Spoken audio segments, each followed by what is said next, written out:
YS Avinash Reddy అనుచరులపై పులివెందులలో case నమోదైంది. వివేక హత్య case నిందితుడు సునీల్ యాదవ్ ను కారులో వెంబడించడంపై పోలీసులు కేసు నమోదు చేశారు. సునీల్ యాదవ్ ఇచ్చిన ఫిర్యాదుతో కేసు నమోదు చేశారు. అవినాష్ రెడ్డి పిఏ లోకేష్ రెడ్డి పవన్ కుమార్ పై కేసు ఫైల్ చేశారు. పవన్ కుమార్ పై గతంలోనూ సునీల్ యాదవ్ ఫిర్యాదుతో బిఎన్ఎస్ చట్టం సెక్షన్ 351, 126 కింద కేసు నమోదు చేశారు. అయితే ఈ కేసులో నిందితులు మధ్యాహ్నంలోపు లొంగిపోయే అవకాశం ఉందని వైసీపీ నాయకులు చెబుతున్నట్టుగా తెలుస్తోంది.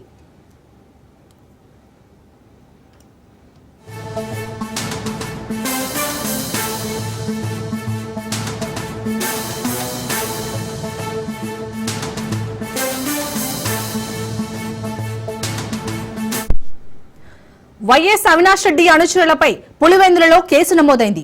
వివేక హత్య కేసు నిందితుడు సునీల్ యాదవ్ ను కారులో వెంబడించడంపై పోలీసులు కేసు నమోదు చేశారు. సునీల్ యాదవ్ ఇచ్చిన ఫిర్యాదుతో కేసు నమోదు చేశారు.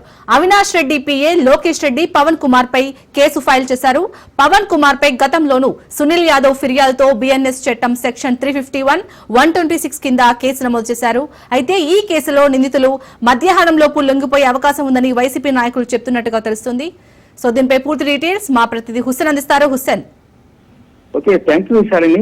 కడప జిల్లా పులివెందులకు సంబంధించినటువంటి మాజీ మంత్రి వైఎస్ వివేకానందరెడ్డి హత్య కేసులో A2గా ఉన్నటువంటి సునీల్ కుమార్ 2 రోజుల క్రితము తన పెళ్లి రోజు సందర్భంగా కుటుంబ సభ్యులతో స్థానికంగా ఉన్నటువంటి శ్రీకృష్ణ ఆలయానికి కారులో వెళ్తుండగా వైఎస్ అవినాష్ రెడ్డికి అంటే ఎంపీ వైఎస్ అవినాష్ రెడ్డికి సంబంధించినటువంటి 2 అనుచరులు, వారిలో లోకేష్ రెడ్డి తర్వాత పవన్ కుమార్ అనేటువంటి 2 వ్యక్తులు వెంబడించిన తర్వాత పూజా కార్యక్రమాల నిర్వహణ జరిగినంత సేపు టెంపుల్ దగ్గర వీళ్ళిద్దరూ కూడా అతనిపై నిఘా ఉంచి అతను ఎక్కడ ఏ విధంగా వెళ్తున్నాడో అనే దానిపైన నిఘా పెట్టారు.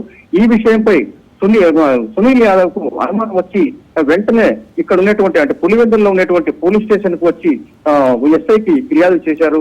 ఎస్ఐ విష్ణు కుమార్ రెడ్డి వెంటనే సమాచారాన్ని డిఎస్పీకి తెలిపారు. డిఎస్పీ ఆదేశాల మేరకు కేసు నమోదు చేశారు. ఈ ఇద్దరిపైన కూడా బిఎన్ఎస్ చట్టం 351, 126 సెక్షన్ల కింద కేసు నమోదు చేశారు. గతంలో ఈ పవన్ కుమార్ అనేటువంటి వ్యక్తిపై కూడా ఈ సునీల్ యాదవ్ ఫిర్యాదు చేస్తే కేసు నమోదు చేయడం జరిగింది. గతంలో నిర్మించినటువంటి ఒక హత్య సినిమా అనేటువంటి సినిమాలో సునీల్ కుమార్ పై అసత్య ప్రచారాలు చేస్తూ సోషల్ మీడియాలో ప్రచారం చేశారనేటువంటి ఉద్దేశంతో సునీల్ యాదవ్ పోలీసులకు ఫిర్యాదు చేయడం జరిగింది. అప్పట్లో ఈ పవన్ కుమార్ పై మరో కేసు కూడా నమోదు చేశారు. ఆ కేసుతో పాటు ప్రస్తుతం పవన్ కుమార్ పై ఈ కేసు కూడా కేసు నమోదు అయింది. శాలిని. హుస్సేన్, అలాగే ఎవరైతే ఈ కేసులో నిందితులు ఉన్నారో వారైతే మధ్యాహ్నం లోపు లొంగిపోయే అవకాశం ఉంది అన్నట్టుగానే ఇటు వైసీపీ నాయకులు చెప్తున్నారు. ఇందులో వాస్తవం ఎంత? వాస్తవంగా సునీల్ యాదవ్ ఇచ్చినటువంటి ఫిర్యాదు మేరకు పోలీసుల అదుపులో ఇప్పటికే ఈ పవన్ కుమార్, లోకేష్ రెడ్డి ఉన్నట్లుగా అనుమానాలు ఉన్నాయి. తర్వాత వైసీపీ నేతలు చెబుతున్న వివరాల ప్రకారము ఈ మధ్యాహ్నం నుంచి ఈ మధ్యాహ్నంలోగానే డిఎస్పీ ఎదుట పులివెందులలో ఉన్నటువంటి డిఎస్పీ ఎదుట లొంగిపోయే అవకాశం ఉందని కూడా వైసీపీ వర్గీయులే చెబుతున్నారు. Shalini. Right, thank you Hussain.